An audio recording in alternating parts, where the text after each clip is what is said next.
I'm going to turn our program on. Sounds glorious. Look at all the hunky boys. Not people, brains. Stop your grinning and drop your linen. Found them. Where's your pass? Screw your pass. Due to the recent events that have occurred, effective immediately, all classes are suspended until further notice. Hello, and welcome. You are listening to Students of Horror, where we don't claim to be authorities on the subject, but students of the genre, expanding our studies one movie at a time. Our assignment for this episode is the Texas Chain Saw Massacre, 1974, as we study the subject of backwoods horror. Thanks so much for joining our study session. Start with a bit of roll call. I'm your host for the evening. I'm Sam. Hello. Brian, are you here? Present. I'm here. Thank you for having me. Yes, he's here. Ross? Absent. Yep. He's taking a nice, idyllic drive through Texas right now. Yeah. I'm sure it'll be fine. Yeah. No problems. And then, of course, we're not alone this episode. We're so happy to welcome back a friend of the show, Colby Does Horror. Colby, Woo-hoo. Welcome. Woo-hoo. Present. Yes. Happy to be here. So glad to have you. Now, Definitely. Colby was on quite some time ago for the Descent episode. Mm-hmm. He has his own podcast. He has his social medias. He's moving, mixing, shaking, doing a lot of things. Colby, why don't you tell the people where to find you, what you're up to? My podcast is the House of Ghouls podcast. It's on all platforms. It's on YouTube. I also do horror movie reviews, give really shitty takes on horror, and for some reason people like it. Love them. So my page on Instagram, Facebook, TikTok is Colby Does Horror. You can follow me if you want, but I'd rather you follow these guys if you don't already. Aw, so sweet. Well, this is going to be fun. I think we're going to have a good episode. Talking about a classic. Colby's back. Mm-hmm. It's going to be magic. Ross isn't here. It's going to be great. Before we continue, I must take a moment to thank our study buddies whose generous support keeps the club strong for just $3 a month. Want to support us in other ways? Subscribe, rate, review, comment, share the show. As a matter of fact, right now, if you're listening on your phone, pull your phone out, text this episode to a friend. Maybe they'll like it. Do it. Jump into our free Discord for anybody who wants to come in and chat with us. And the links for all that are in the show description below. The Discord gets wild. I recommend it. Yeah, jump in. Now, with all students present and the study buddies avowed, it's time to crack open the goo book and officially begin tonight's meeting. Give me that goo. Starting with our log line. 5 friends head out to rural Texas to visit the grave of a grandfather. On the way, they stumble across what appears to be a deserted house, only to discover something sinister within. Something armed with a chainsaw. Ooh. Sounds like a ghost with a chainsaw. All right, taglines. We got a lot of taglines. Brian, we can let's switch them off here. I'll go with our first one. The idyllic summer's day that became a nightmare of fear and blood. It's good. Works. It really happened. It's terrifying. It's here. So that's the Australian video. I think part of it's here was because the it's here part I think was because it was banned in Australia for a long time. Okay. So that's that part, and the it really happened thing. I mean, they mislead you from the jump at the start of the movie. Mm-hmm. I think I remember the first time I saw this, I thought it was based on a real story. Same. No, I didn't think what I was watching was real. It wasn't quite, Sure. Blair Witch. I mean, they don't try and present it that way, but I was like, oh man.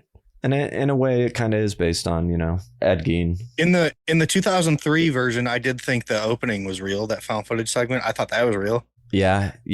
I really liked that when it came out. I haven't love that seen movie. that in a long time either. I should need to rewatch that. That one, it's been a while for sure for me. America's most bizarre crime. Brutal beyond description. Grisly beyond comprehension. And I do feel like, I mean, now that you talk about it a little bit, I do feel like this was this kind of theme of what this movie was really supposed to be, based on a quote unquote true story type of thing. Yeah. Is what they really, I feel like really knowing it as, and this plays into that America's Most Bizarre Crime. Like it's Right. a real, Totally. like a real thing happened. Ripped with from the it. headlines. Yeah, exactly. Exactly. I feel like I recognize that one, and I don't know if I remember it from something. Anyway, wait, is that part underneath it part of that or not? All massacre facts are based on the true story. Oh, you know what it is? It's because it got broken up. So Grizzly, all of beyond yeah. comprehension. All massacre facts based on the true story. So there you go. That's even solid it more. Who will survive and what will be left of them? Like that, because that plays Nice. into, it doesn't give you away too much, plays into just the survival nature of the movie. I think that's on one of the posters, or obviously it is, but I think there's like 3 of these that are all on one Sure. poster. Oh yeah, one of those. Yeah. Yeah. Can you survive? ... It happened. I'm not too sure about that one. What happened is true. Now the motion picture, that's just as real. Now that one's really Nice. feels like it's trying to tell you everything here is just very real. Mm-hmm. Well, and even the quality of I think because the low budget sort of DIY nature of the movie also, even though it's not presenting as a documentary, somehow lends to the authenticity of it. For sure. And then the last one, America's Most Bizarre and Brutal Crimes. They were bizarre and brutal. Yeah, that's definitely on the poster. Can you talk like that voice the entire episode though? I'll probably not. Oh, right. I was going to say I'll try, but You can't hold probably him to won't. that. Yeah. Yeah, on at least on the poster that's on IMDb, it has "Who will survive and what will be left of them? The Texas Chainsaw Massacre." Or wait, or maybe I'm supposed to read this first. America's Most Bizarre and Brutal Crimes. ... The Texas Chainsaw Massacre. What happened is true. Now the motion picture, that's just as real. So it had all 3 Wow. of those. They're just Yeah, they blasting it stuffed out it there. in. All right, movies were made by people. The people that made this movie are... The movie was directed by Toby Hooper, Mhm. with the screenplay by Toby Hooper and Kim Henkel. Toby Hooper has directed many other horror movies, Texas Chainsaw Massacre 2, Poltergeist, although, you know, there's a whole story to that, Salem's Lot, Life Force, The Funhouse, and many more. I love the Funhouse. I haven't seen The Funhouse. I read about it while I was doing this. I was like, oh, I should watch that. Dude, the villain in Phenomena, you know I love my Phenomena, looks Mhm. identical to the villain in Funhouse. Oh, really? Fun. Little Nice. fish boy looking thing. Nice. So Toby Hooper also wrote and directed The Mangler, another horror credit. And then Kim Hengel's other big horror credit is writing Texas Chainsaw Massacre: The Next Generation. Oh, interesting. That's fun. Some of the key players in the film. Marilyn Burns as Sally. She was also in American Psycho and Texas Chainsaw Massacre: The Next Generation. As well as Alan Danziger as Jerry. And Paul A. Parshin as Franklin. Also in Texas Chainsaw Massacre: The Next Generation. Interesting. Fucking Franklin. Fucking Franklin. Franklin. Everyone's favorite, right? Yeah, well, everybody loves to hate that guy for sure.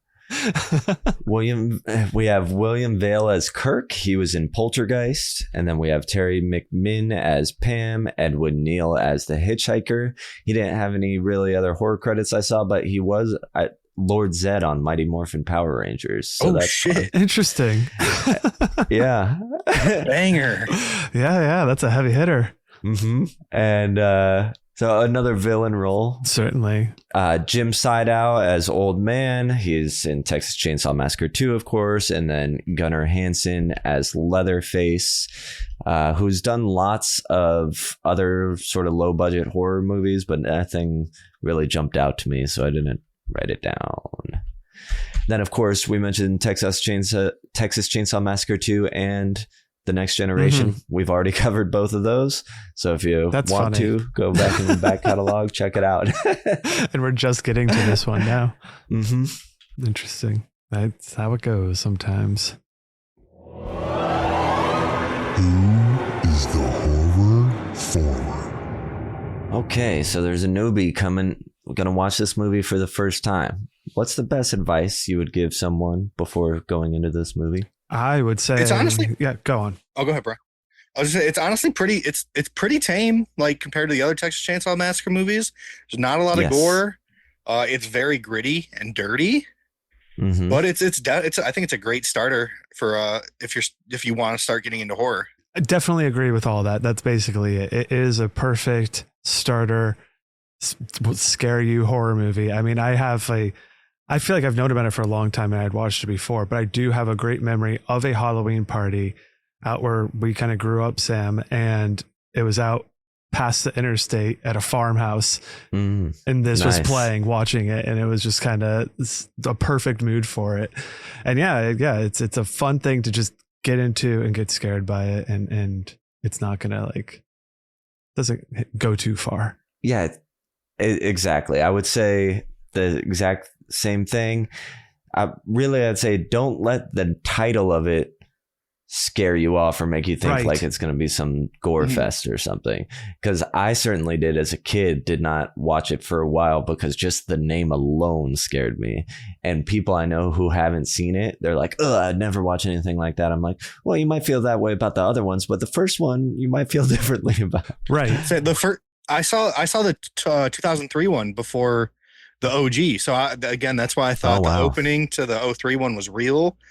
And I was like, this was a little extreme. Like, how's the fucking original? And then when I finally saw the original, I was like, oh, that's not bad at all. Right. Sure. Yeah. Absolutely.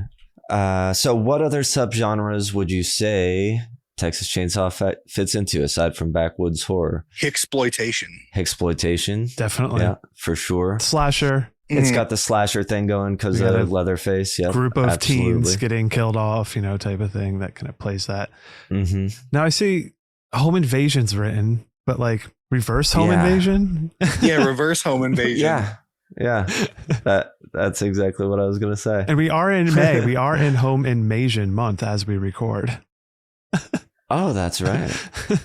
So reverse home invasion. Yeah. I mean, you can kind of look at this as the teenagers, the villains, because they were just trying to protect their home. Oh, absolutely. There's at one point. Well, we'll get to it. We haven't got to past the spoilers yet, but I think people know teenagers get killed by Leatherface in here. Anyway, are there any trigger warnings for this movie? Anything stand out?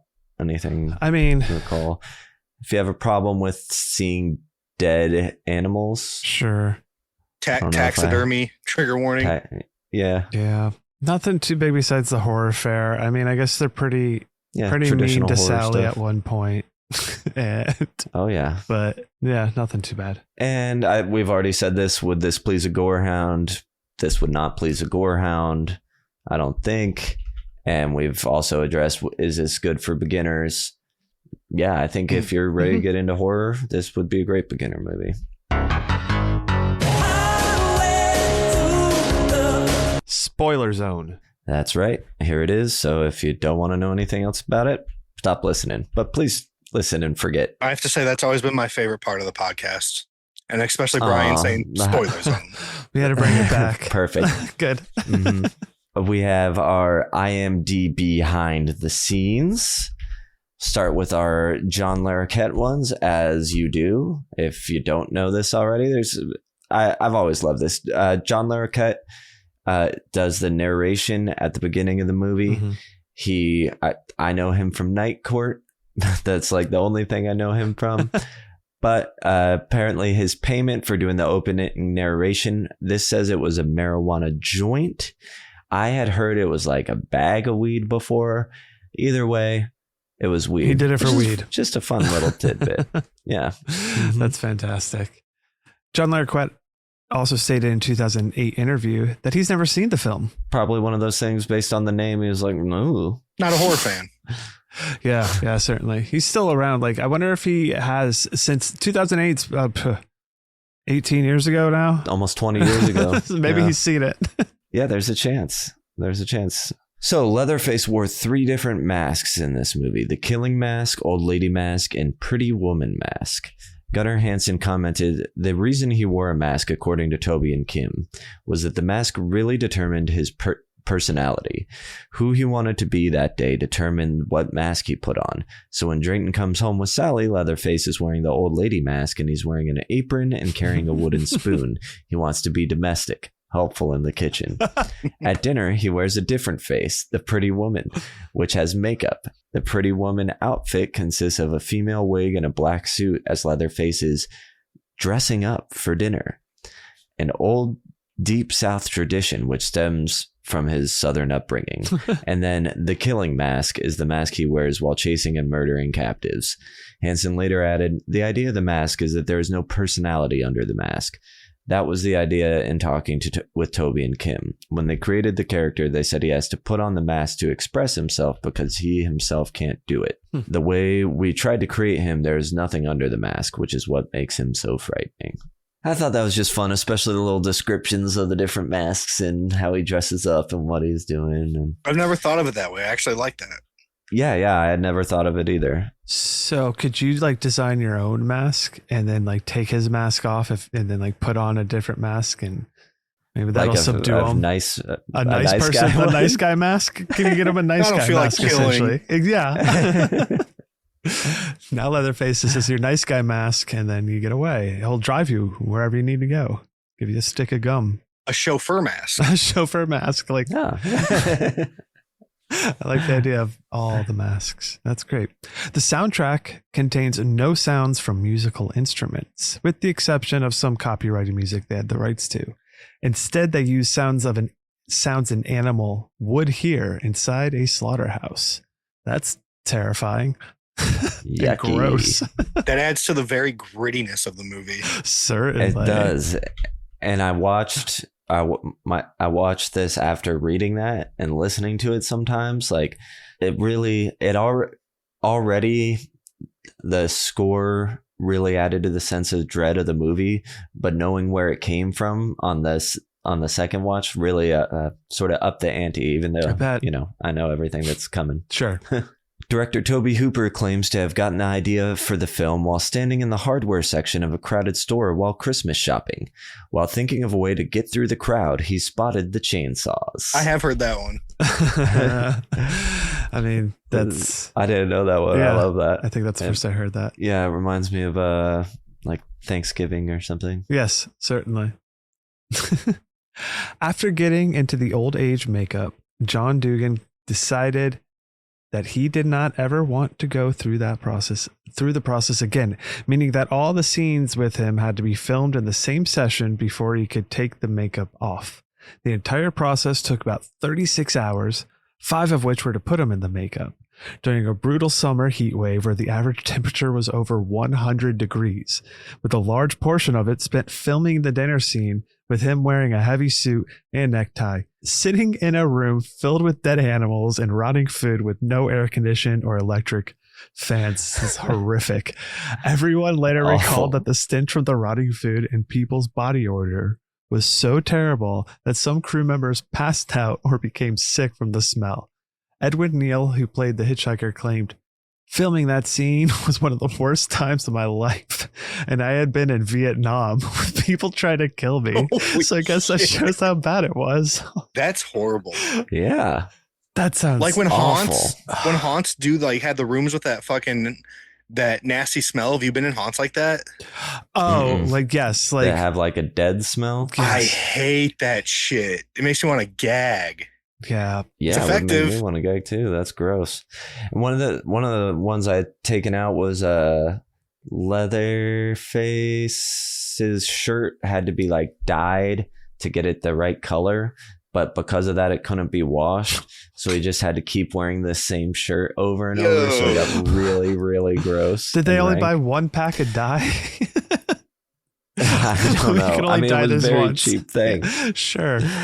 Oh, that's disgusting. Yeah, it's terrible. And another one was that, so they're filming in this house on this hot day, and they had to put out blackout curtains on all the windows because it's a nighttime scene. So, and then the lights inside the house, it just made everything just so baking, much worse. disgusting, rotting shit in there. Yeah. I mean, hey, it shows on screen.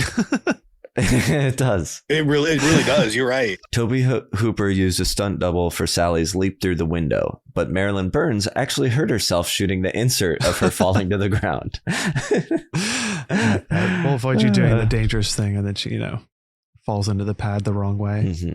Paul Partain and Marilyn Burns didn't like each other, and much of their bickering in the film is genuine. I can see it. Oh, that's great. Gunnar Hansen said that during filming, he didn't get along very well with Paul Partain, who played Franklin. A few years later, he met Partain again and realized that Partain, a method actor, had simply chosen to stay in character even when not filming. The two remained good friends up to Partain's death. Think about how much it'd suck to be with Franklin all the time. They're like, cut, and he's still being Franklin. Like, where's the flashlight? It's like, God damn, this guy's a dick. Especially not knowing of really of method acting, or that he was doing that, I guess, would be so insane to think that this guy really acts like this outside of. Man, this guy really sucks, huh? That makes me hate him even more. Right? Yeah. Right? I hate that shit. According to Edwin Neal, Nubbin's the hitchhiker, Texas state troopers actually shook his hand and thanked him for causing crime to drop 18%. Apparently, the message audience took away from the movie was, don't pick up hitchhikers. I mean, it worked. They're doing their part. Shit, they should have got like Texas state, education department to pay for some of the movie. Maybe they could have dyed a shirt again. That would have been good. It was the biggest grossing independent film until Halloween 1978, 4 years later. Which again probably makes sense too, because you think about how low budget it was with, that certainly helps when something blows up too. You have that low overhead. You get that big gross. Totally. For sure. I'll just do the next one. Now this chase stuff, says Gunnar Hansen on the commentary. I got to talk about this.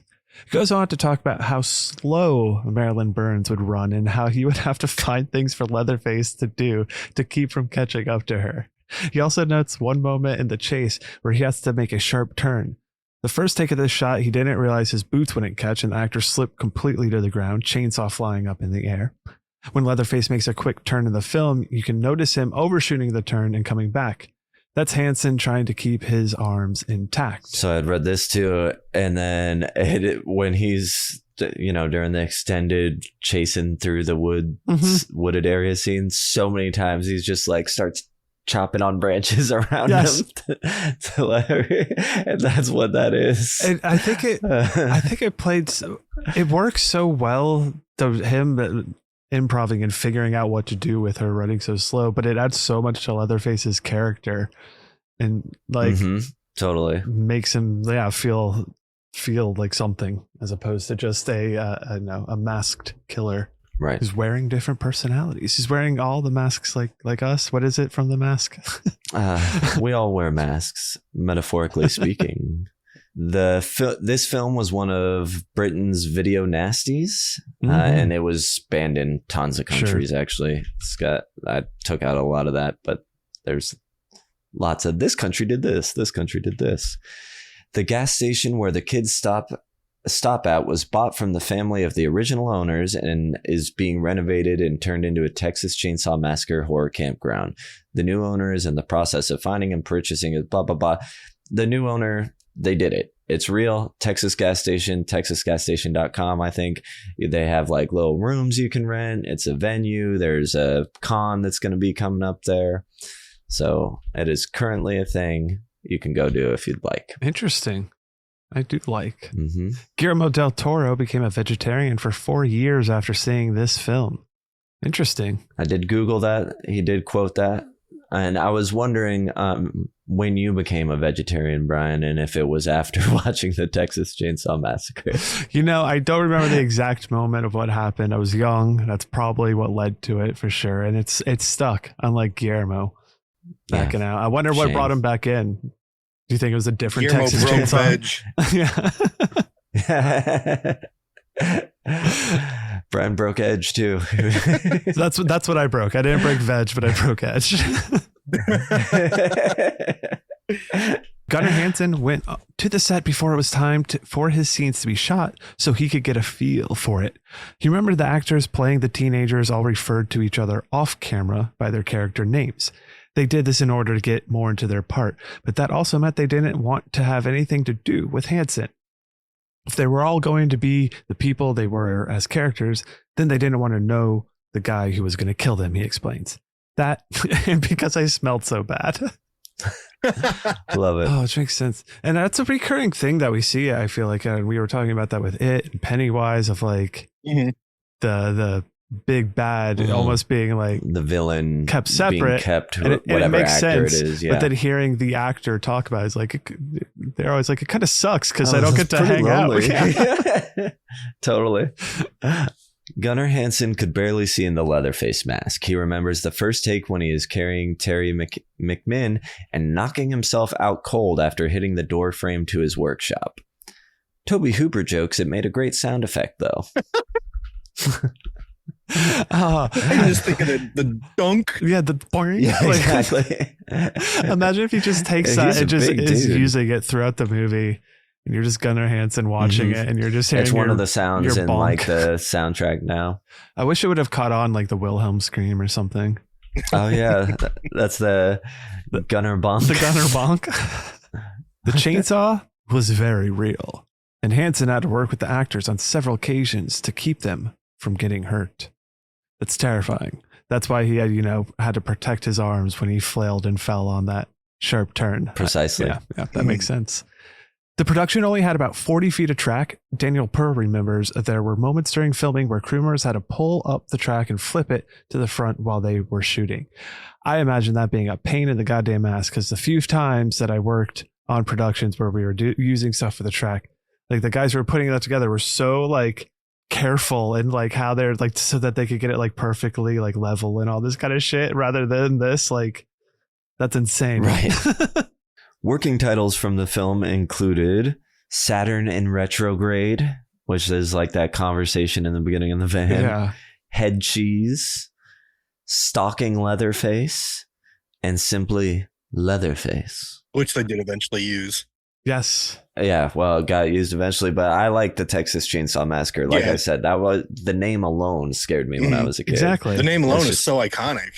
Yeah. And it invokes so much imagery without having to see it that it scares you enough. To some detriment maybe to the film of people not wanting to see that. But I mean, it's been such a pop culture horror movie that people have been able to like, oh, what are they watching, on a sitcom or something that's scary? Because you can just insert chainsaw sound effects like what they're watching. Right. And it's just so effective. Head Cheese is fun. Yeah, like Head Cheese still. But I don't think it would have been as successful as it was. I agree. No. Yeah. I'd be like, why would I Who want the to fuck see wants that? to watch Head Cheese? There should be a Texas Chainsaw. There should be a Head Cheese now.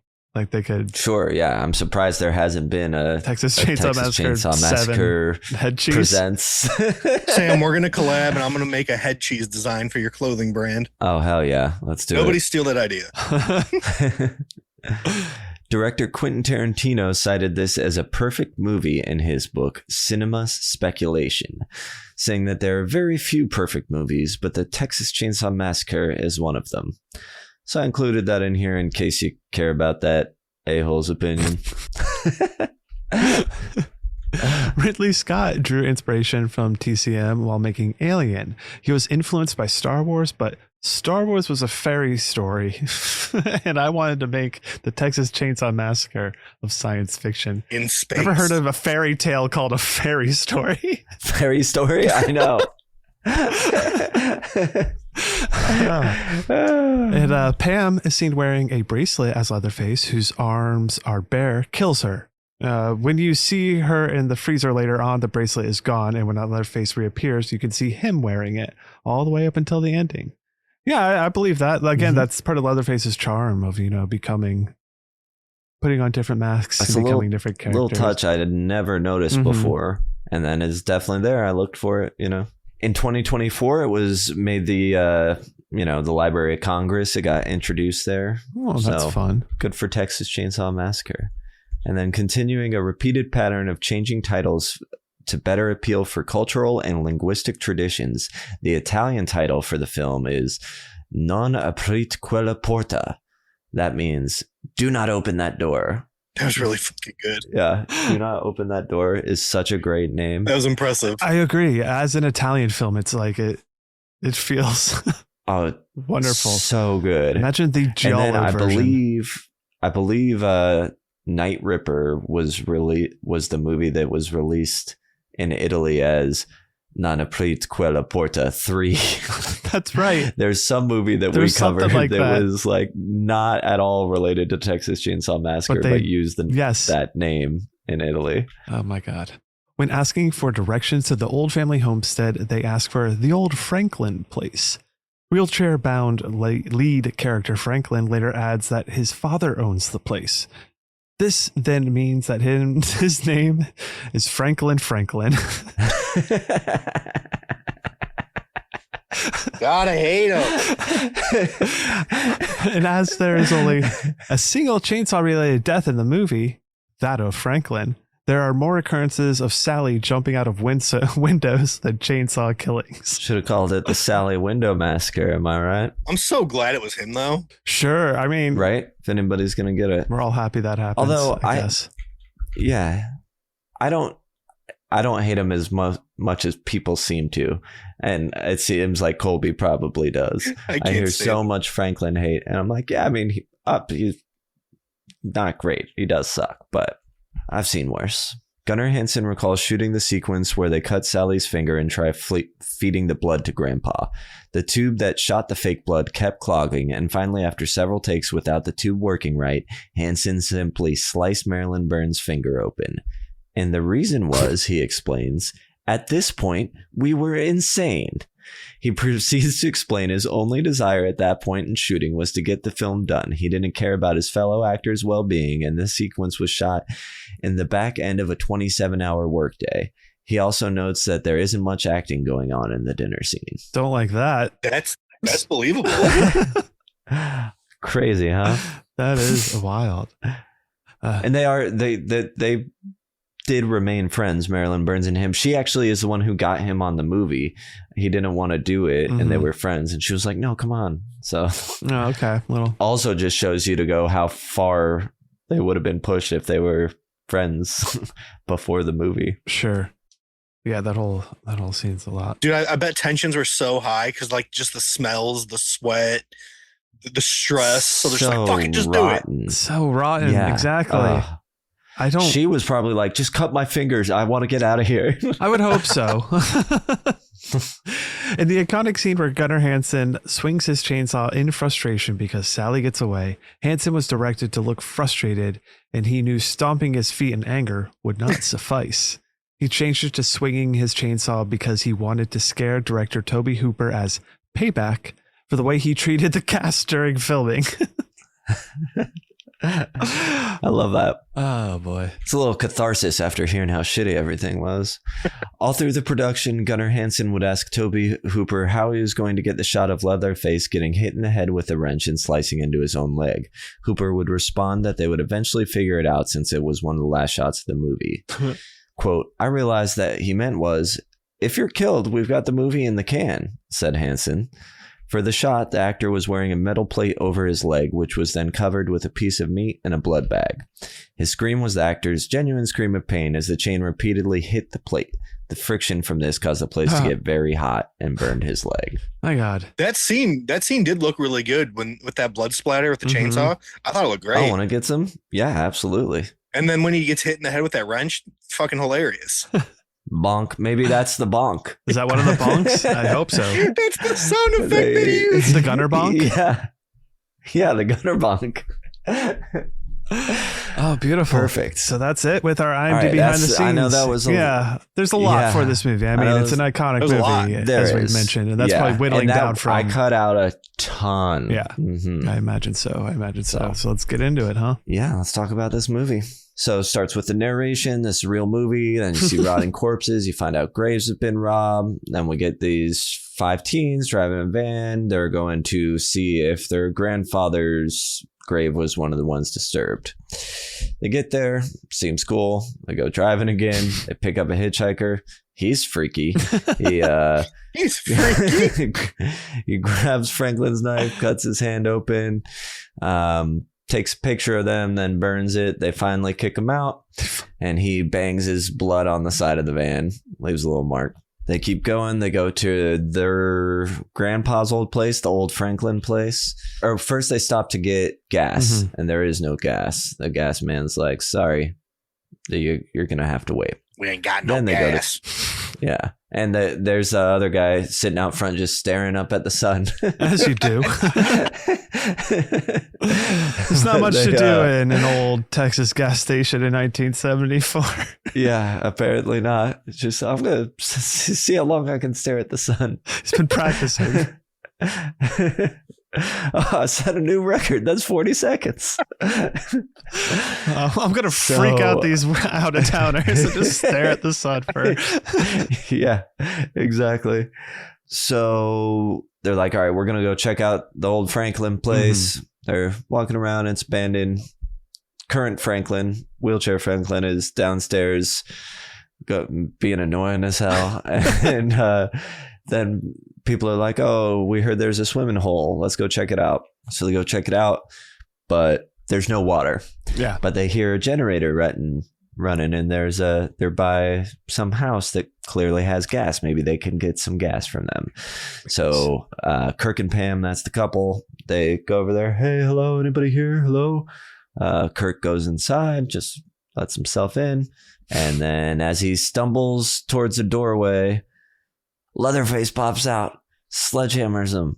He starts jiggling around on the floor, and then gets thrown to the side, and the door, like a big sliding metal door, slams. And what I think is the most iconic scene of the movie.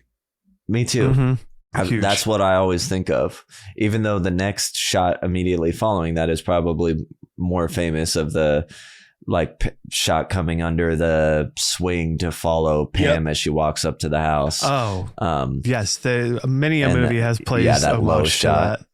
Including yeah, exactly. My wife and I, when we were watching it last night, I was like, the cinematography is so ahead of its time. It's amazing. It really is good for being low budget. Yes. And I think the shot choices, the camera movement. I could compare it in that sense to things like Evil Dead.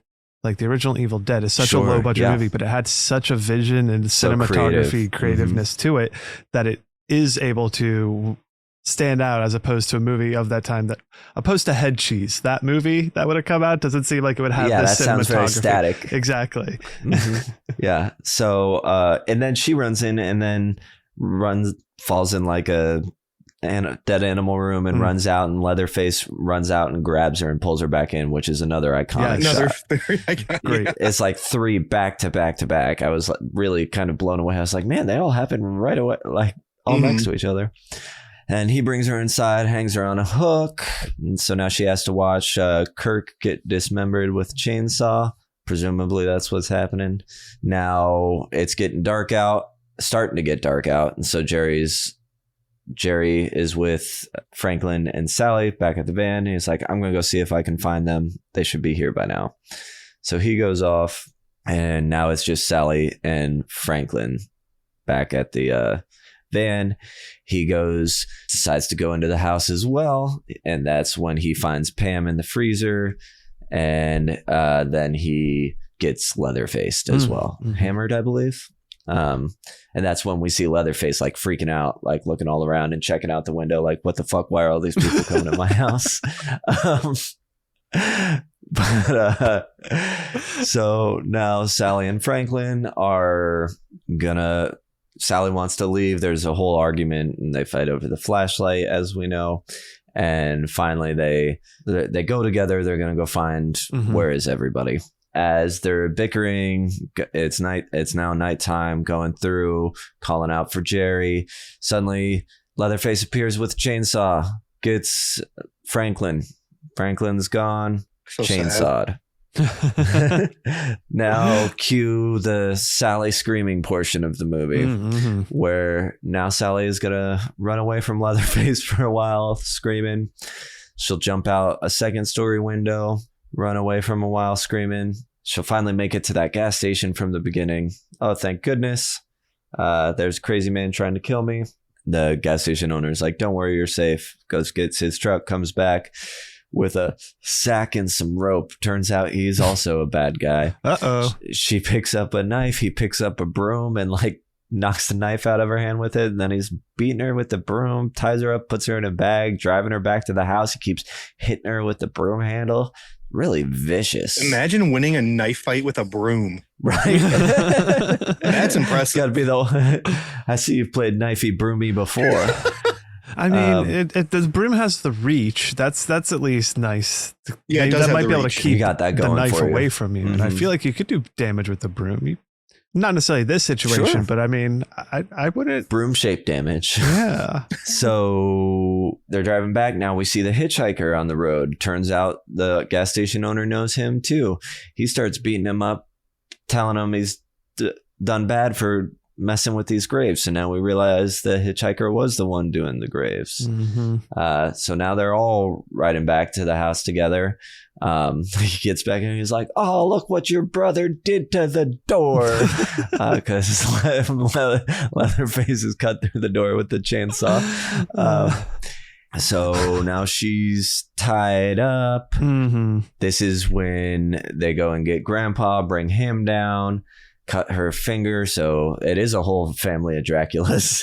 So that he can suck the finger blood. And he's having like just the best time moving his little wrists around, like having a little dance, Grandpa.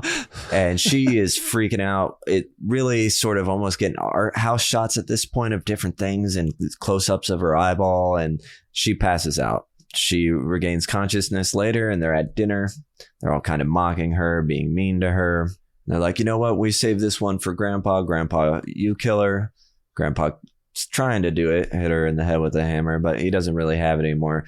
So while they're trying to figure that out, she jumps out another window to escape. She's running down the road. She does seem to be running slow because it seems like either of them could have caught up to her pretty easily, but they don't. The hitchhiker kind of gets to her and he's slashing her back. And she gets out to the road. Semi's coming. Bang, hits the hitchhiker. He splats. Then she and the trucker run away from Leatherface. The trucker throws the wrench at Leatherface's head. We get the gunner bonk and the chainsaw in the leg. And then another truck, like a pickup truck, stops. Sally hops in the back, starts to drive away. Leatherface upset, waving his chainsaw around in the air. Classic. The end. Iconic. So that's the Texas Chainsaw Massacre recap. Now, premise of this movie. The premise is like group of young people driving through the country, stop at the wrong house. Wrong place, wrong. Yeah, a bunch of young people in the wrong place. It's kind of that exploitation thing. So it's just like, well, yes, be careful with backwood folk, or like, and people are going into the backwoods. Look out. And is it really a like backwood town? A lot of it seems to be interconnected a little bit. It is more than just their house. But the Franklins lived out here. Like, right. What were the Franklins up to? Everything just goes back to fucking Franklin.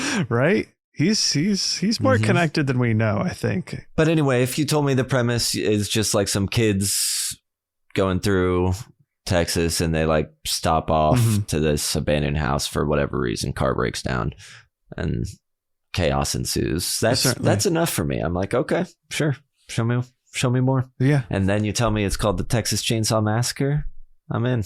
Yeah, I mean, hearing it, like, okay, I got a movie for you. It's a Texas Chainsaw Massacre. It's about these young people that drive through the country and they stop at the wrong house. I'm like, son of a bitch, I'm in. You son of a bitch, I'm in. It's a perfect setup for a horror movie, and it works, especially of the time and when small towns were that much smaller. Since everything's so connected now, like the thought and idea of a just out of town, out of contact with so much other stuff. Not even a dot on the map. Exactly. I think it works well. And I think the movie executes it well. I think it does. It's the point across of these teenage kids that do all the wrong things. I mean, entering someone else's house that's a little much. Yeah. 100%. What are you doing? Do that anywhere. which I mean works to get us set up for the film. But yeah, it on first viewing, I imagine, especially at the time, people don't think of the reverse home invasion that it is. They just think, it's bad people killing these right. kids, which ultimately, absolutely. does anyone really deserve to die that way or anything? No. But No. Unless your name is Franklin. If your name's Franklin and you're going into the wrong places.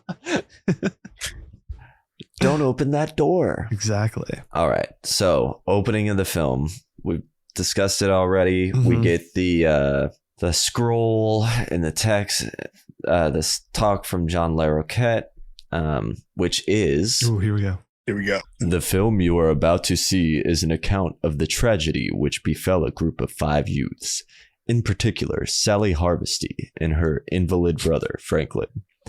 It's a different time. It is all more tragic in that they were young. But had they lived very, very long lives, they could not have expected, nor would they have wished to see as much of the mad and macabre as they were to see that day. For them, an idyllic summer afternoon drive became a nightmare. The events of that day were to lead to the discovery of one of the most bizarre crimes in the annals of American history. The Texas Chain Saw Massacre. Bravo. Clap, clap, clap, clap. Good job. Oh, thank you. Shit. Pulled it off very well. So I'm in from that right away. Now knowing it's fake, I'm in. Then thinking it could be real, I was in. Mm-hmm. What really threw me off is the thing we see immediately after is this, like, these posed corpses melting in the Texas sun at the grave with the sort of news report, I guess, of grave robberies. That's our opening. Then we get to the kids, but it's like, it's disturbing. Oh, and of course, I didn't even mention the flashing camera and the close-ups on. Yeah.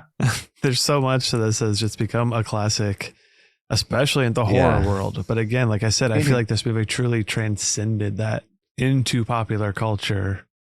Just with the fact of chainsaw, you could just make a chainsaw horror movie reference, homaged. And it all goes back to this. You don't even need to say the name, and we know what they're talking about. That's and this intro is so strong too, and that in itself. I think when we got sucked into the goo universe thick or whatever, we made a parody of this when we went missing of this intro. Like, that's just how. Oh, yeah. Totally. And I think as soon as we get that shot of the corpses melting in the sun, we get that cinematography right away, the grittiness, the lighting, it all just immediately like puts you into this world. So yeah, I think it's very strong. And we've already touched on it some, but talking about the cinematography, just the filmmaking in general, the technical aspects of this movie, I completely agree when you said it was ahead of its time. And I noticed how dynamic a lot of the camera movement was this time. And then just some of the framing of some of the shots. I think it's when they stop for the hitchhiker and he runs up to get in the van. It's that big wide shot from the side. It just looks so good. Yeah, no, I definitely agree. All those kind of aspects that you said to it, and just it goes to, I guess, how true things were on set, but it does really make you feel like it is this really gross atmosphere. Everything's really icky and disgusting, and has that extra layer of filth on everything that works well with the graininess of the quality of the film, I guess, more or less. But like, just all of that coalesces so well and congeals together and it makes like a good little product that feels very icky in a good way to watch. Like, this is a good I don't want to be in this sticky, world. Icky. I could feel that world coming out of the screen, and I don't want to be in it. It's icky. I like imagining it, so I think they did a good job. I just noticed, is that a Texas chainsaw behind you? It is. It's the 50th anniversary collectible that comes with all that. It came with like the extra VHS, stuff. the Blu-ray. Yeah, dude, fucking Dark Side. Different versions of it, right? Yeah, like Dark Sky sent it to me. Like, when it was like one of the first they did packages. Like when I was kind of first starting out. I like got a huge package at my door, and I'm like, "What the fuck is this?" And it was like the coolest thing I've ever gotten. Yeah, that's so was sick. awesome. That is awesome. Yeah, I definitely remember when it came out and all that, and like looking at it as well. It's that's Yeah, I almost bought super it. fun It's like packaging. $300. I can't afford. I couldn't afford that. Yeah, it was on sale for a lot less than that when I almost bought It's like it. 120 now or something like that. Okay, Yeah. that's doable. Still didn't pull the trigger. I just don't have But like back to the the room filmmaking for it. Sorry, Go ahead. Sure, yeah. For that. Technical aspects. Anything else to say aside from cinematography, music? I mean, the music, I don't think it stands out in the sense because it's not melodic at all.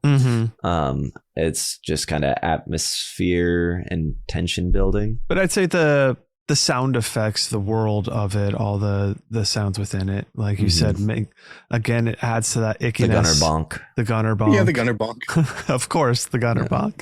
But like you said, all the slaughterhouse noises just really adds that ick and that feel to the movie. That like, yeah, once you enter Leatherface's in their home, it is much like a slaughterhouse. He's freaking out. All these people are coming in, but at the same time, he's probably like, why are they just all coming to me? This is kind of great, but this is like weird and like and like what going back to what Brian said about how true it was on set and everything. Like I thought besides one person, I thought the acting was pretty good. It was believable, especially for the early 70s. Like I didn't have any issues with the acting except for a certain person.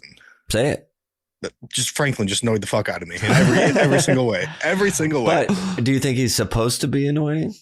I mean, did he do a good job at what the character? I mean, I think that he's supposed to be more of a like nuisance. Like his friends have to help him with everything, but to add that like extra layer of annoyance, I think they went over the top with that. That's the only thing that bothered me. Does. Yeah, I get it. That's the head cheese poking in. That's the head cheese.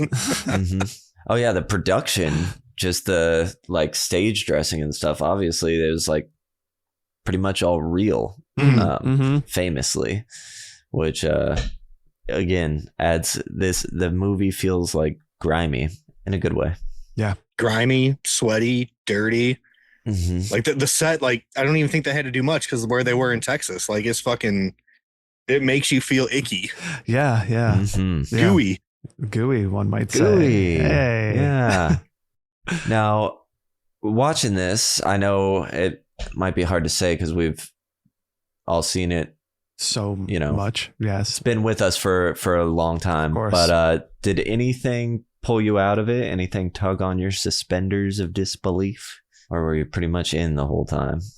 I only have one, but Please, I do have one. Lead it, yeah. At the very beginning, when the van pulls off and Franklin's going to pee, and the semi goes by and somehow shoots a bunch of crap onto them to make whoever it is like Kurt fall and Franklin to go flying down the hill. Like I don't understand that sequence the of physics events. of what just happened. Yeah, sure. No, that makes sense. But otherwise, yeah. I mean, the big Leatherface guy doesn't bother me. Right. I mean, once you buy into the backwoods horror of it, you kind of accept this backwoods, backcountry, gross, like the things that we're led to, I don't think varies too far from the Grampus. I mean, not even the Grampus stuff. Like, I guess maybe some of them just in how. I don't know. I don't know if it's a suspender of like disbelief or what it is. The overtopness of it all maybe would take me out of it. I'm like, this can't be like a real family type of thing. With the most that I could say. Yeah. But again, like it goes back into that. I'm buying into that. But at this point, I already know that.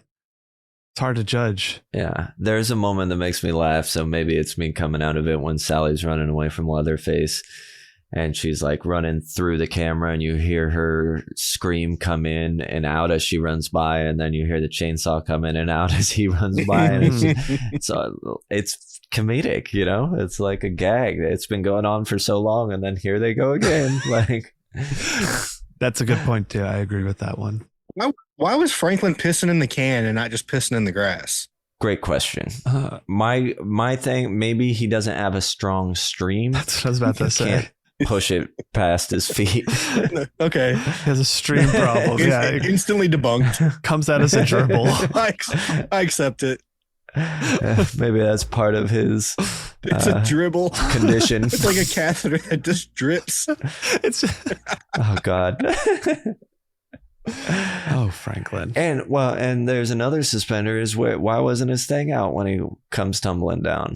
He was trying. You could see him trying Had to he push. just wrapped up? Why didn't he get pee on himself? Right, exactly. Yeah. You would have really liked to seen that whole scene. Just As he's flying down the flipping around as he's rolling down the hill.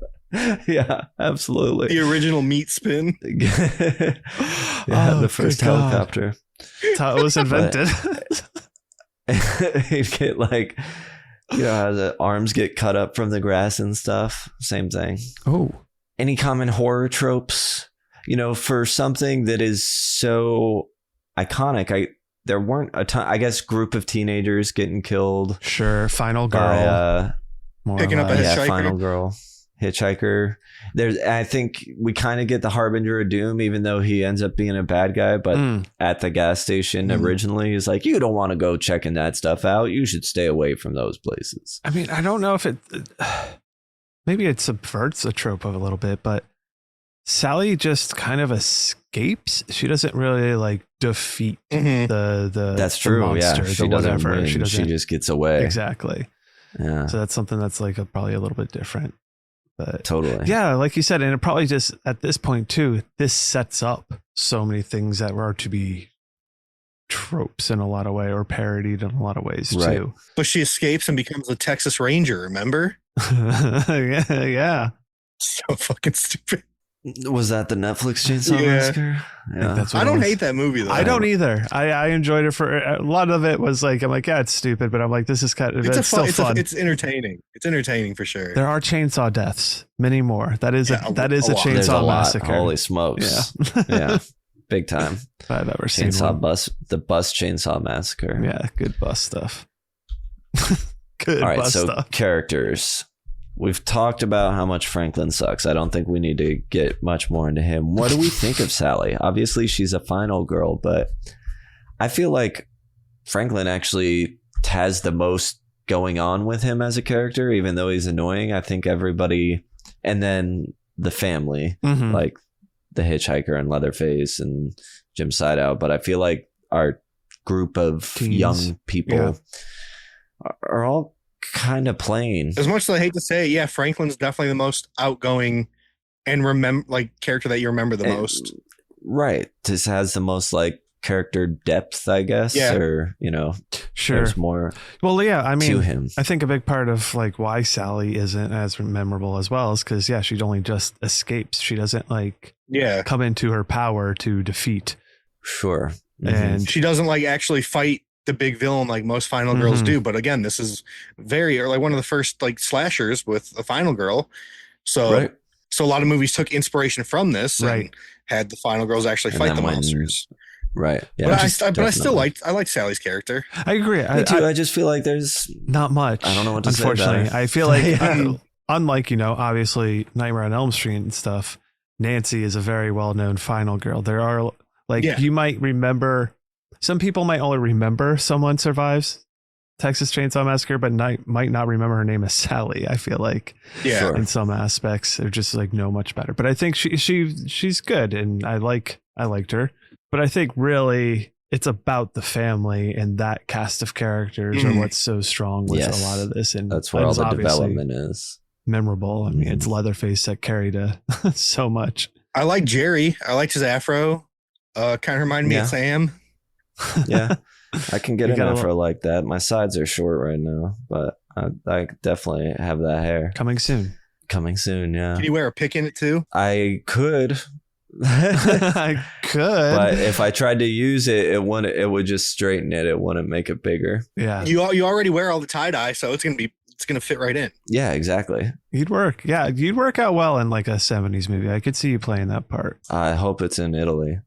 No, it's in Texas, 100 degrees. Open that door. Don't open that door. The hitchhiker was, when I first saw this, scared me way more than Leatherface. He's creepy. Especially that scene in the van when he first comes in. That whole sequence, I thought was the scariest part of the movie when I first saw it. I feel like it's unsettling because it's almost human in a way. Like this is much more believable as a thing that you could see happening. Hence why Texas crime went down or whatever from picking up hitchhikers. That was very effective. Sure. The Chainsaw Massacre crime actually went up. They don't talk about that. Yeah. People started going poking around these old houses. Because they really like the idea of Leatherface. Now they could base it on a real story. Right? But yeah, I think I agree with that, because Leatherface is, at the end of the day, a masked monster villain type of thing that could be considered very generic. I think what plays out well is, like, as you mentioned, the different masks, if you really look for it and understand and get that it's more than just a skin mask.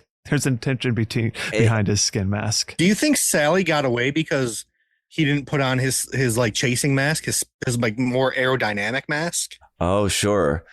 Yeah, he was like, he was wearing his house mask, not his. He put on like his tree working mask or something. That's why he goes out. He's wearing his pajamas, not his fucking running shoes. It's just all. That's the issue. Yep, it makes the most sense. I do think so. I was trying and watch it with like a first time viewer's eye, and Leatherface seems like he's the only bad guy for a while, because he kills everyone. Then he's chasing Sally around. Then she gets to the gas station. So it's not till then that we realize that the guy running the gas station is a bad guy. And then when he comes back, that's when the hitchhiker's there. And that's when we learn he's all part of this as well. Sure. And so we go from this like killing machine with the, Leatherface killing all these people. And now these two come home and they're like yelling at him and hitting him with a broom. And like the dynamic shifts really suddenly with this villainous character. It's just something you certainly don't see very often, a non-trope, I would call it.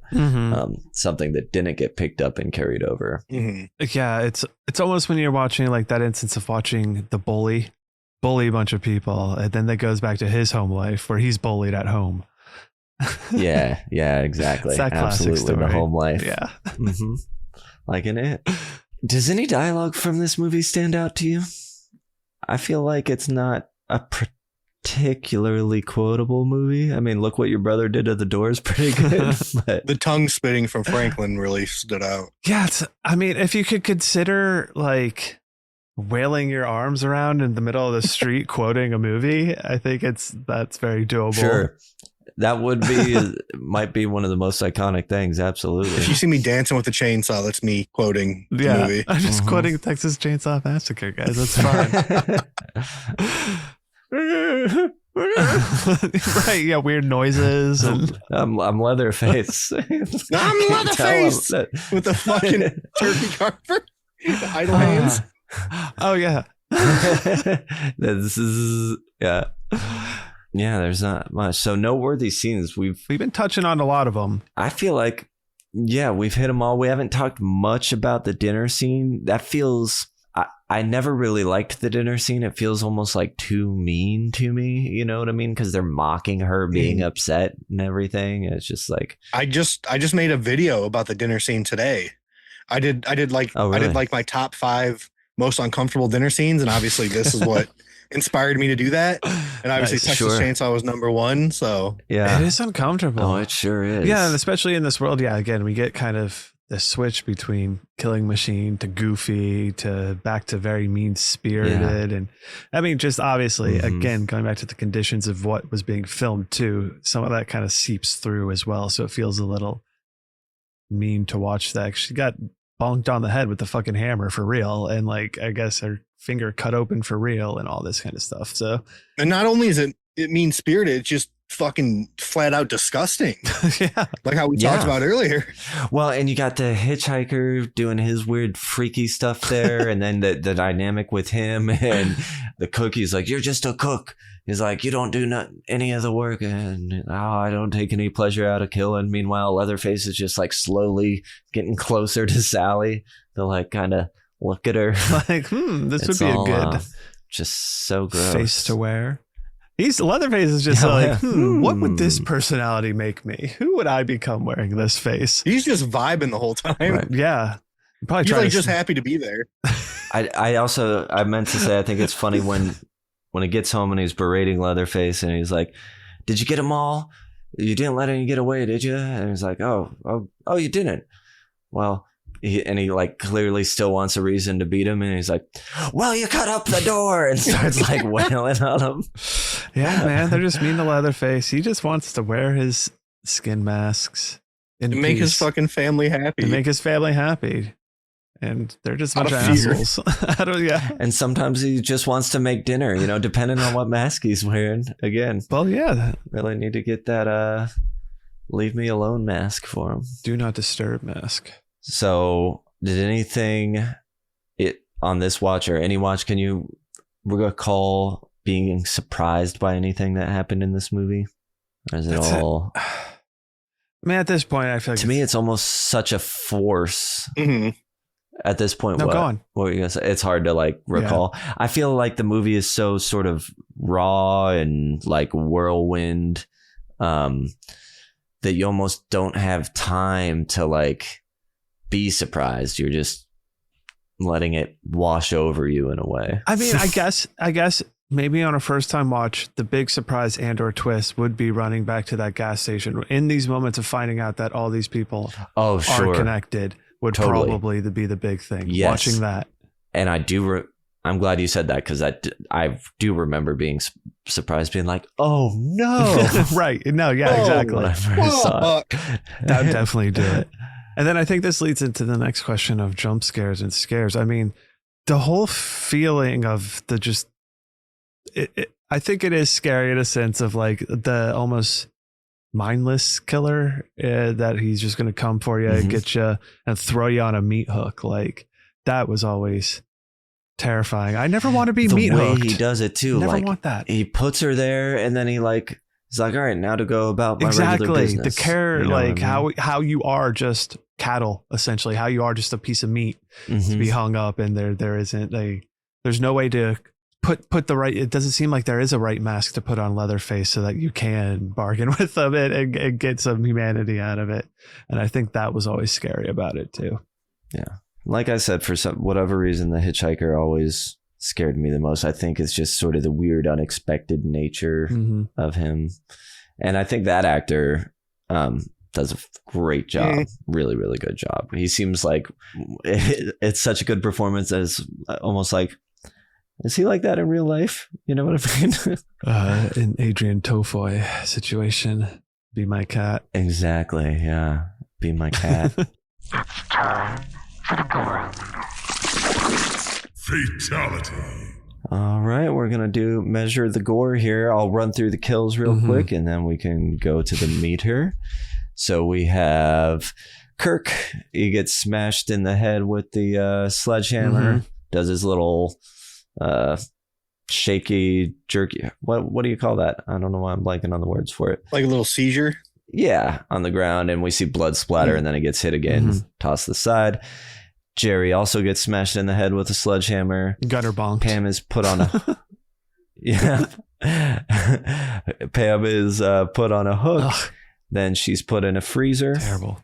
Franklin is chainsawed, and the hitchhiker gets splatted by a semi-truck. Yeah. And that's really it for a movie called The Texas Chain Saw Massacre. Every wheel. Yeah. That looks pretty good too. Yeah. I think for like being practical, low budge. Very nice. And the goriest scene was when Leatherface sliced his own leg. Leg. Yeah. Crazy. That's like the most blood. So we go by intensity and consistency. And we will start with intensity 1 to 5. How intense is the gore in the Texas Chainsaw Massacre? I feel like it's like a 1.5, a 2. It's not. I don't think it's very intense at all. What say you? Sure, I could agree with that. I'd say maybe a 2. I mean, because we do get someone run over, and we get that, but it's not like again that intense. Sure, yeah. And the cut to the leg and stuff, but. Sure. Colby? I'll go with the 2 because I think Kirk, Like I think it's like there's not a lot of blood, but I think it's pretty intense when he's like after he gets hit and he's like seizing up and stuff. I think that's pretty intense, but everything else, yeah. And the hitchhiker. It's a fair point. And getting hung from the hook, even though we don't see it go in. I feel like the intense one in the remake is a lot more vicious. We get a lot more, but it's still very like, ugh, you feel it. Don't put that on in me. Yeah, it gives you one of those for sure. So I think a 2 works. Consistency. How often does gore appear throughout the film? I mean, we wouldn't really consider. What do we think of the like dead animals and bones and corpses? I think that's just more body parts. Yeah, I don't know. It feels more just set decoration, filth, as opposed to active gore or something. I guess I don't know. It doesn't feel as nasty. I agree. As what we're really trying to measure. I think here. I would probably also say a 2 for this one. Yeah, a little bit under than half. We get a thing every 30 minutes in, 45 minutes in, 50, hour 20. Yeah, that's a good point, too, I think. I agree with the 2. Solid 2, so that gives it a 4. Thank you. That gives it 4. 4 out of 10. It seems so... I mean, I knew it wasn't as gory as you think it is, but that really hammers it home, I feel like. Right. It's accurate, though. I think so. That's the thing. Yeah. Okay, now, we always ask this. Do you think it should be gorier? I think it works in the newer movies, but I think it's perfect for when it came out, how it is. I agree. Yes. Took the words right out of my mouth. Thank you. 100%. So I guess you could say the climax of the dinner scene where they finally are trying to get Grandpa to hit her with the hammer. And then she gets out, jumps out the window, is chased by a Leatherface and hitchhiker. Hitchhiker is slashing up her back. We kind of went over all this. Gets splatted. They get away. Leatherface chases. She hops. First, we get the gunner bonk and the leg cut. Yep. Then she hops in the back of the pickup truck and drives off. She's covered in blood, screaming and laughing. Cutting shots between her and Leatherface and her and Leatherface. And then Leatherface starts doing his little frustration dance. Brilliant. And then cuts from him. The ending, this little sequence here, of her in the back of the truck and him doing his thing is just so perfect to me. It looks so good.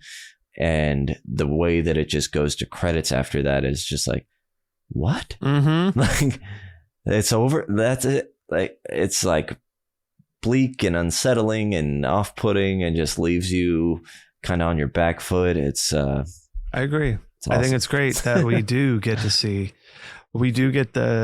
our character that we have been watching just ordeal a bunch of shit while she doesn't necessarily fight back. She is able to get away, so that's nice. But then we also get that sense of dread that the Leatherface and fam are still out here. Yeah. To do whatever they want. He's pissed. He's angry, clearly. He's unhinged. And I love it. Might take out the camera guy. Might. No, I like that ending, and I like that In a Violent Nature, the fucking walking movie. I like how they took a lot of inspiration from that ending when that final girl gets in the car, but they drag on the car ride for like 10 minutes. But that whole time when I was watching that movie, like I had the sense of dread that Johnny was going to come out of nowhere and rip her out of the car. And then, but like you said, the credits just roll. Exactly. Yeah, you're just waiting. Yeah, I remember that. You just feel that dread until the credits roll. And what particularly I love the sort of morning light at the way at the ending of this with like the sun shining in as Leatherface is dancing, and then again the way Sally's lit, it just the feel to it, like the texture is just really, really nice. Looks good. The composition is lovely. Very good aesthetic. What did we learn about backwoods horror? Anything? Don't go in other people's houses. Yeah, for just real. Mind your own don't business. Pick up fucking hitchhikers. Exactly. Yeah, don't pick up hitchhikers. I mean, I think in 2026, no one really picks up hitchhikers anymore. Maybe we should get back to it. Make more. Give us more horror movie ideas. But yeah, no, I think that hits the nail on the head, or hits the hammer on the. Have you guys ever hitchhiked before? I hitchhiked once. I mean, I don't know if I've ever seriously hitchhiked. It wasn't like far, but it was a few miles. And it went well? You're still drunk. here? Yeah. I'm still here. Yeah, I think those are all fine lessons. Let's do it. Extra credit. How would we survive? Or how many are sacrificed? So us three were in our van going down to make sure my grandfather's grave wasn't disturbed. And we end up... The old Samuel. Yeah. The old Samuel place. And there's a hitchhiker. We end up, at the Leatherface So house. do we do anything with the hitchhiker? We're hitchhiker. picking him up. That's step Yeah, because one. we just talked about maybe we should start doing Okay. that. Okay. Realistically, I don't think we would pick up the hitchhiker, but okay, we have done that. That's happened. Mm-hmm. And then I think when we get to the situation of like needing to go to this other person's property, like I might make it to the point of going up to the door and knocking on it. You might go there, right? But even if the door opens on its own when you're knocking on it, you wouldn't then Like I'm not going walk in that house. So yeah, if that allows us the ability to just leave, then I think we survive. maybe. But that's the thing. I don't know if like Leatherface. What if they didn't go in and they knocked? Do you think Leatherface would have answered the door? And then, You have to put on his It greeting depends mask. on the mask he's wearing. Yeah, Yeah, exactly. it depends on the mask. okay, so he's wearing like Puts on the old lady mask, his domestic yeah mask. his homemaker mask. Allows us to use a phone to call for help. We're good actually. Thank you. Be like walking backwards. Oh, you know what? So sorry to have bothered you. Yeah, then I think we'd probably offend him, and then he would get mad and Sure, grab right. at least one of us. I think Colby's making it. I think Colby's like breaking his leg or something. Mm-hmm. Yeah, I'm not athletic anymore. I'm like, I'll beat the shit out of the hitchhiker. I'm not making it past Leatherface. Yeah. I can run for so far now. I got no problem. I'm definitely dying. Just run away. I'm probably going to get Franklin as well. Sam's just running.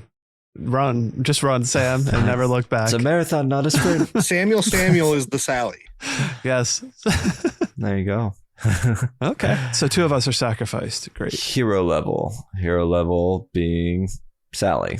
Tenacity. How tenacious is she? She makes it out, but she doesn't have to prove herself much. She's willing to jump through 2 windows. That's pretty tenacious. You need a window. That's true. Yeah, For all the windows. that's a good point. Because some people might not be tenacious enough to jump out a window. Yeah, especially from the second Mhm. floor. I think that earns points for Mhm. sure. And the very fact that she does get away is able to. Yep.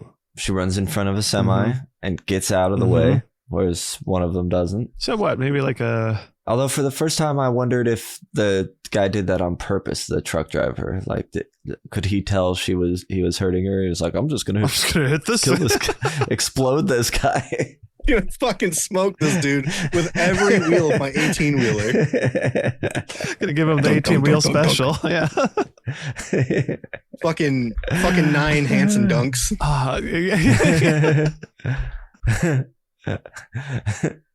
That's when it really gives the game away that it's all the same sound effects. Donk, donk, donk, donk. What, like a 3.5, maybe? I was gonna say 3. Okay. Where are you at, Colby? I was gonna say 3. Okay, I could go with 3.25. 3.25. Let's give it to her. I'm happy with that. Iconography's so. Iconography's tough. I feel like at the end in the back of the pickup truck, covered in blood, kind of freaking out. Yes, but you almost even need the pickup truck there, because like if I saw someone cosplaying covered in blood as Sally, it's gonna be hard to differentiate her from another covered in blood person. I don't necessarily know unless Leatherface is there chasing her or something. So I feel like her iconography can't be higher than like a 2. I agree. That's exactly what I was gonna say. Yeah. We say 2 for her look. What do you say? I agree with 2. Okay. Cool. A 5.25, which isn't too shabby, right in the middle of the road with our main villain, I think. Leatherface. Yeah. Gotta be. And the movie was almost called Leatherface. Yeah. The old head cheese It himself. was never going to be called Hitchhiker. That's true. Power level. Strong, Seemingly pretty strong. Got a little bit of extra strength. has endurance. good aerobic. Mm-hmm. Yeah, he can run for a while. Exactly. The guy can move. Yeah. Not, cosmic by any means. Not like super powered, right? I don't think there's like No. anything beyond human strength coming out of Leatherface. Sure. So I could almost give him a 3.5 in that range. Power level? Maybe that might be even a little high. Maybe a 3? That's it. I was going to say a 2. Oh, I just think he's really good with the saw. Because he's just like strong for a human. Okay, so now you're adding some skills here. I'm leaning more towards 3. All right, that puts it closer to the middle. You're frozen in a really chainsaw there we before. Go. Yeah. Let's go with 3. He knows how to use a meat hook. Like I think he's pretty strong. He knows his way around a meat hook. And then Iconogum 3 is clearly a 5. Yeah, absolutely a 5. There's no. Yeah, my mom would know who Leatherface is. Like I said, and she has not seen a Texas Chainsaw Massacre movie. Exactly. I feel like that runs true for a lot of people, probably. I think it's an easy 5. Mm-hmm. Yeah, so that gives him an 8 total out of 10, which would defeat Sally 5.25 out of 10. However, she gets away. So I think that's okay. Because she doesn't defeat him. Yeah, he does. He does eventually get her in the end. 50 years later. Thanks a lot, Netflix. A couple geriatric people fighting it out. That chainsaw still is the same chainsaw too. Yeah, he seemingly got superpowers, it feels like, at that point too. Oh, he sure did. He got way stronger. He should have been like 80 or 90 years old too, right? Yeah. Something like that. I mean, how old do we think he was here? That's an interesting question. Yeah. How old is Leatherface here? Like, is he like a 21-year-old? Is he like these kids' ages? Fucking 17-year-old. Right? Like, oh my God. He's just an angsty teen. With the hitchhiker, right? So somewhere around his age, one would guess, give or take a couple years. I mean, he could be quite a few years. Probably in his 70s, realistically, but there's no shot a 70-year-old is moving like that in that Netflix movie. Superpowers. No. I mean, you live by the saw. Well, it eventually gives you powers, I guess. The saw is the law. Should it have a sequel? Mm-hmm. If so, what is your sequel? I think it should. It deserves a sequel for what we get. It obviously sets it up for a sequel. Where they went with it is hilarious, and I think is great. I would not have done TCM2. I would never have gone that direction. Yeah, I would never have thought of it. TCM2. Yeah, it's great, but so does Ross. It's one of his favorites. I like it as well, but I would not have thought to go in like a dark comedy type of direction. Right.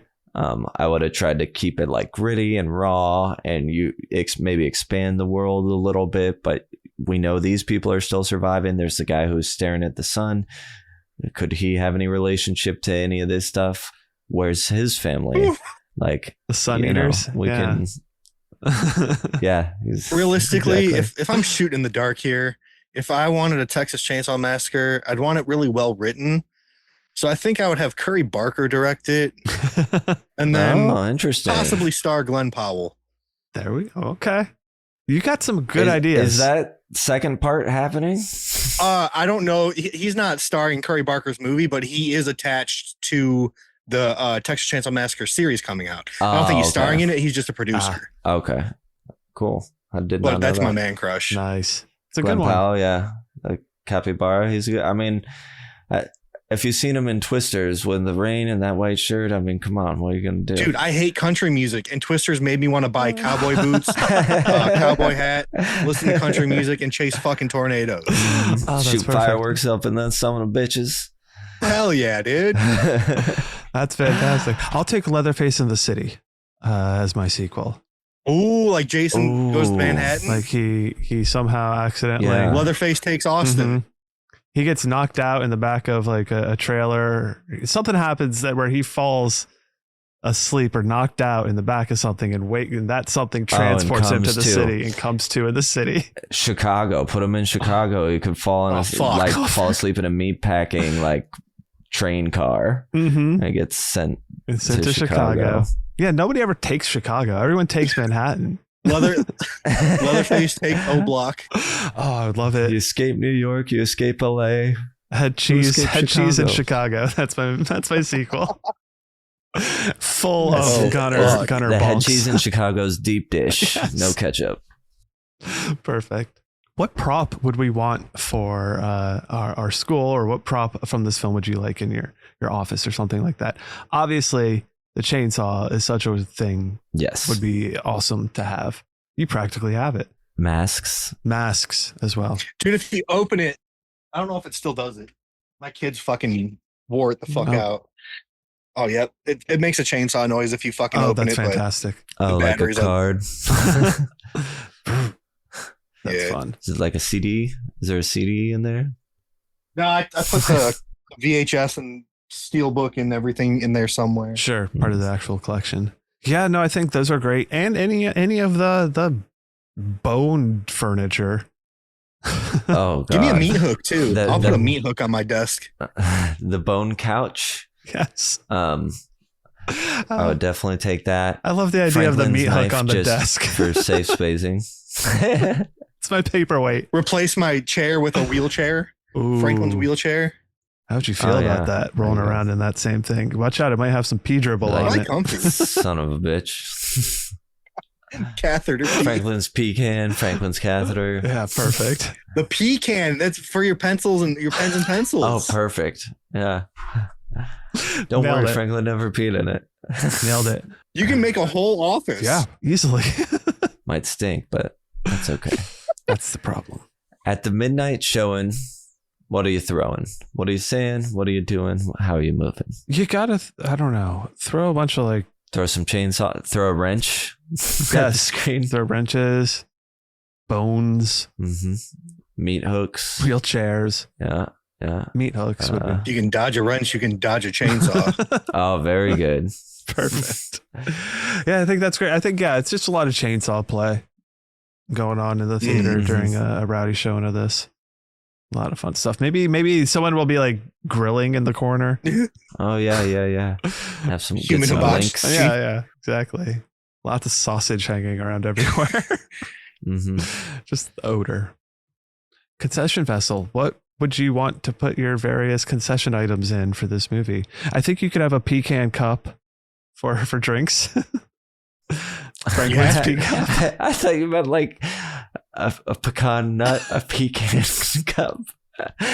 Or that too. What? A pecan. What did I miss from this movie? A pecan full of pecans. I think just go with the bone stuff. Make it out of bone. Give me a bone popcorn bucket. Nice. That's just decorated with bones. You do a finger style straw. Nice. Oh yeah, perfect. Yeah, I like the idea of the bone thing, but you could have a face mask bucket as well, just a bunch of faces put together in a bucket. That'd be the fuckable bucket. Certainly. That'd be cool. I'd buy it. That'd be a cool one. Get the ultra. It's all rubbery, gross, and extra fuckable. Yeah. Fuckable. Comes with a little real dead animal on it too. Oh my God. All right. Well, I think that's good for concession vessels. I only want your fingers. Should we all cut our fingers open and bleed on it? Can you wrap your fingers around this? I'll take a Bordese burger and a side of Jason's bacon. Show them.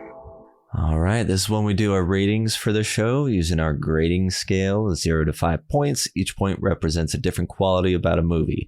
These ratings are intended to be subjective on how we feel about the movie, not if the movie is objectively good or bad. It looks like Ross did send his in, so I'm going to go ahead and read his first. Great. Engaging. That's a 1. Even after watching this movie more times than there are bones in the Sawyer family's foyer, I'm still fully engaged, just absorbing all the madness. Sticky is also going to be a 1. You can't hear that damn photo screech sound or chainsaw rev and not think about this movie after watching it. I cannot express the mortal fear I have had as a young person watching a man flop like a fish after getting his head caved in by a hammer. Dare I say the whole damn movie is just stickier than a Texas summer, even in blood-soaked Daisy Dukes. Yeah, that's a pretty horrific moment there, baby Ross. I hope you were okay. Stuffable is also going to be a 1. I own multiple TCM shirts, physical media, and even display dioramas of this movie. Although I really do find it kind of funny how socially acceptable Leatherface is in our cultural zeitgeist, even though he is a literal cannibal wearing another human's face. But I'm not going to ask any deeper psychological questions and just wear my TCM shirt while eating barbecue. Cockles is also going to get the full 1 as well. It's a movie that has moved from frightening to fascination and was one of the first movies I remember watching legitimately wondering if people like this exist, and then realizing aspects of this were from real life crimes. Ed Gein, later on in life, fully nuked my cockles, which Leatherface is, but especially the furniture being made out of bones and stuff is Ed Gein inspired. Actually, Toby Hooper said he didn't realize that it was inspired by Ed Gein. He remembered like hearing stories about Ed Gein as a kid, but he couldn't remember the person's name or what it was. Right. So it was just like inspired off his like kid memory of it. Yeah. Rewatchable is unsurprisingly going to be a 1 as well. I watch this movie at least once or twice a year and is one of the most comfort food films for me if I'm having an off day. Sometimes you just want to watch horrible things happen to road tripping kids by a complete batshit cannibal family. I think I've got problems going on. Can you imagine catering a full family and having to hunt and process your whole meal by supper? And keep the oil and gas on hand in case your appetizer decides to throw themselves out in your front window. We got it easy in comparison. So the movie is a 5 Saturns in retrograde out of 5. I love this movie. Our narrator was paid in weed. We get a fun fire photo op. We learn the extreme lessons in walking into someone's house uninvited. And Franklin turns into Meals on Wheels. What else can you ask for? Meals on Wheels. That's fun. That's a fun Rossism. Thank you, Ross. I appreciate that. Yeah, I love how so many people have the same idea after this movie that, yeah, he was like, Leatherface was dealing with all these people just walking into his damn house. Like, yeah, I forget who turned me on to that notion originally, because it wasn't like an original thought. But after hearing that, you can definitely see that in a way when it's just the him section, the Leatherface section. Brad, I'd love to hear your ratings for this one, please. Great. I'm going to go ahead and give Engaging a 1 because as much as I've watched this movie, I'm still pretty engaged with it. How long is it? We mentioned that it's not long either, right? It's like hour 21, hour 29, which is great. 24. The only part short where it can start to maybe feel long is with Sally running, and it's just running and running and running, and that's probably the toughest part. But I'm not going to fault it for it at this point. Sticky is going to get a 1. Because so much of this movie has just been so ingrained within pop culture and with me for such a long time that I remember it. And Leatherface is a great, fun character to think of, and the whole extended family as well. Stuffable, I'm gonna give it the 1. I don't have that much Texas Chainsaw Massacre stuff, but it's not that I would be opposed to it. I think there is a lot of cool imagery to be used for stuff for it. So therefore, I think it deserves the 1. Cockles. It gives you that bad, sticky, icky feeling. So I think it gets a 1 there as well. And Rewatchable's a 1. I'm just going to peel the Band-Aid off. I'm going to give this the 5, whether I totally think it hits right up to those ones on a lot of those. I really do feel like this is a 5 of a horror movie. Sure.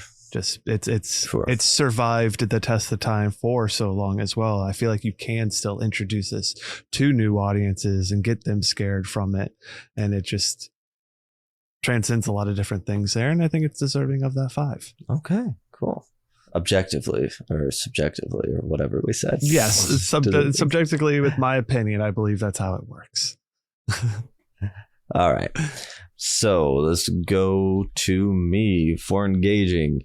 I'm going to give a 0.75. There's lots of little moments here and there where I'm just like not feeling it. Mostly during the Sally scream and stuff. Sure. I'm just like, tune out. Sticky, I'll probably give a 0.75 to as well. I remembered everything from it. Couldn't tell you last time I've seen it. I've watched a good amount, but it's never been one that I've been diehard and watched like repeatedly. 0.75 feels right for that one. Stuffable, I'm also going to give a 0.75 to. I also don't have anything, but I'm certainly open to it. Mm-hmm. And when the right thing comes along, you'll get it. I'll get it. Cockles, also going to be a 0.75. Wow, I didn't expect that this would be how it went.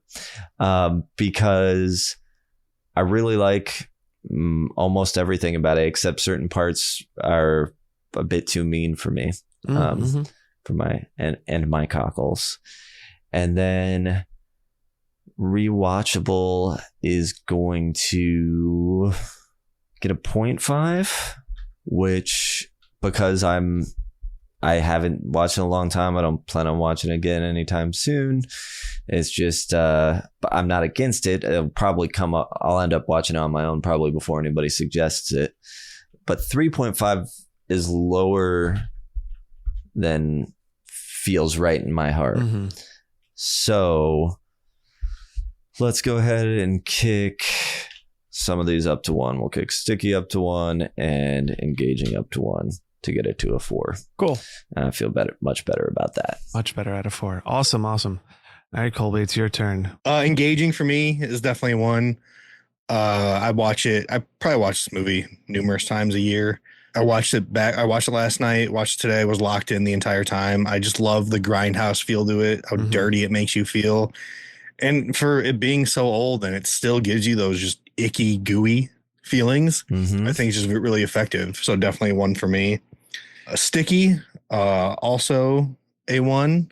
There's just so many iconic things that stuck with me ever since I was a kid seeing it or as a teenager seeing it, and still just being in awe watching it again, like the cinematography of that one scene walking behind her and everything, the dude getting hit in the head, just so much of it. I just love everything about this movie. Stuffable 1. I have a chainsaw. I have at least 2 TCM shirts. I don't even know how many. I have like the Steelbook. I have the Blu-ray, the 4K, the VHS. In high school, I had like the big classic white poster on my wall in high school. Oh yeah. So Stuffable is easily a 1 for me. Cockles definitely hits my cockles with everything. 1. I know Sam doesn't like how mean spirited it is, but like that's the stuff that, like, if a movie makes me feel some type of way, then I'll remember it. Sure. Oh, sure. I get it. It's only little bit parts, because there are other parts that are mean that don't bother me so much, but for some reason, like, I get it. And then obviously I already said how many times I rewatched this movie. 1. Right. So easy 5 across the board for me. And does that feel right? It does. For me, it does. Yes. Yeah. Excellent. I love it. Some of our study buddies had something to say as well. Jump in the Discord, put your opinion in. I hope you read Ricky's. There was a lot going. We will. There was a lot of fun, but yeah, we got his down here as well. People were going off on Texas Chainsaw. Sore Thumb Collector popped in first and said, "It is one of the most unsettling, brutal, and gritty horror films ever made. It feels more like something that could actually happen than most films in its genre. It is perfectly fucked up. Top tier horror that everyone should watch. 5 out of 5. Thank you." Nice. Then we have Scotty. He says, "Here's what I got. It's a movie that many have tried to duplicate, none have succeeded. It's a classic for a reason. There have been very few movies that have made me feel the way this one does. But here's the thing. Patton Oswalt and Chain Reactions opened my mind to something. The Texas Chain Saw Massacre," make sure to separate chain and saw in the movie title. That's how I've been saying. Called it a home... Chain Saw Massacre. Called it a home invasion movie, and it's true. Leatherface isn't the villain. He's the victim in this movie. He's just chilling at home when these young people just start coming to his house uninvited. What's Guy to do other than defend his home? 5 out of 5 stars. Maybe I first heard it from Patton Oswalt. It could have been a home invasion thing. Yeah. But it's an idea I'm familiar with. These college kids just started coming on my property. Yeah, but like seeing it from let's watch the movie from Leatherface's point of view, and he's just like freaking out, like running around the house, like, what are all these people doing? It's almost like it is a comedy. That is this mishap of things. Yeah, I like it. Kate said the recut. Yeah. "I know some gasp and clutch their hearts when I say I enjoy the 2003 remake a little more than this. I do think it's a great movie and appreciate the hell that everyone went through to make it. The hook makes me genuinely uneasy still. And it is a very scary movie, but for rewatchability, it doesn't have high marks for me. I agree with Scotty and find Leatherface to be a somewhat sympathetic figure caught up in his family drama and bad deeds. Franklin needs to hush. I think it deserves a 4 out of 5 bleeding fingers to nourish Grandpa. Ew, that's so gross. Thank you, Kate. Thank you, Kate. And I really like the 2003 remake as well. I might like it as much as I like this one. I need to revisit it. It's a fantastic movie. I was hard on the train. It. Yeah. I remember, it was stupid. Being like one of the only people that liked it. Like, oh, look what they did to Leatherface. They ruined him. I'm like, I don't know if you know what Leatherface is like, but he's not really as intimidating as you think. Okay. Last one here we got from Ricky Prejean, Witchy Kajan over at the nightclub. And he said, Engaged 1, Franklin and the Cook are the best characters. Sticky 1, Franklin. T-shirtable 1, Franklin. Cockles 1, Franklin. Rewatchable 1, Franklin wants to hold the flashlight, Jerry. That's 5 out of 5 wieners in the grave. Don't ask where I got them. So Ricky's a Franklin super fan. Makes the whole movie for him. Yeah. Thank you, Rick. He wishes, the Franklin was the Sally of the movie. Yeah, exactly. Just Franklin had jumped out of those windows. That'd be fun to see. Just like rolls as fast as he can and like it hits the wall and he comes flying out. See, it writes itself. Or they set up a ramp there last minute and he just. Yes. I want to see both Suddenly instances accessible. of him like flying out of the second story in his wheelchair, and then at another moment having to like get a bunch of speed in his wheelchair. Then like he has to hit the brakes on it, so he forces himself to launch through the window and get out as well. And then Army crawls to the truck at the end, and like Leatherface is still super slow, even though he's army crawling. Leatherface still can't catch up to him. To cut other stuff up. Perfect. Like fucking fence. So this sits at a 4.7 for the Texas Chainsaw Massacre, which obviously sits it in great company. It makes honor roll for sure. But with another 4.7, we have things like The Babadook, Halloween Kills, Revealer, Friday the 13th, The Final Chapter, The Empty Man, Friday the 13th, Part 6, Jason Lives, Hell House LLC, and soon to have a sequel, Behind the Mask, The Rise of Leslie Vernon. It was also a 4.7. Woo! Yeah. We just had that whole team on the podcast last week. That's awesome. Hell yeah. I love Behind the Mask. That was a movie that we've been watching since it came out. Yeah. 20 years. So Jesus Christ. Yeah. Yeah, we've always rode for that one. No, and I like that that's Paper Street Pictures and Aaron and all of them, right? That picked it up and is doing it. Mm-hmm. That's cool because we've had him on our show, Aaron B. Coons, a little while ago now, but go check that out. Yeah, very while ago now. But no, he was great. Sits right above the original Dawn of the Dead and Mads. So there you go. Yeah, it's very high. Mm-hmm. Good score. It's the Texas Chainsaw Massacre. People like it. What can I say? All right. Well, that does it for this episode. We've said all there is for us to say about the Texas Chainsaw Massacre. So that'll conclude the episode. Thanks to Colby. Colby Does Horror. Thank you for having me. Anytime. Yeah, thank you for being here. Go ahead one more time. Tell people where to find you, how to check out what you're up to. My podcast is The House of Ghouls. You can follow him on Instagram. My co-host Ian, he runs everything, edits the videos. He's a gem. My page is Colby Does Horror on Instagram, TikTok, Facebook, YouTube, wherever. My videos are probably. I'm on Snapchat now. My videos are on Snapchat now. So yeah, wow. That I just Snapchat review movies back. and make funny horror videos. Hell yeah. Make sure to follow him if you don't. If you don't already. Yeah. So if you're enjoying the show, want to stay connected with us, You can follow at Students of Horror on Instagram and Threads. If you want to see Ross's killer tattoo work, follow at Ross Purvis on Instagram. You can also buy his artwork. You can be anywhere in the world and support him. Now, if you want to know what we're all watching, you can follow us on Letterboxd. I am still at Chuddle the Sam. Brian is at Birdwitch, Bird with a Y, Witch with an I. And Ross, I believe, is at Chuddle the Ross, although I'm not sure he's really active on there. No. Want to hang out with us and fellow members of the study group? Go ahead and join that Discord, as we mentioned before, but become part of the community. Colby's in there. You can talk to him too. There's a link to all that gooey goodness in the show description. And next time, we are going back into our franchises and covering Prometheus with the horror bandwagon, continuing our alien journey. So make sure to stick around for that.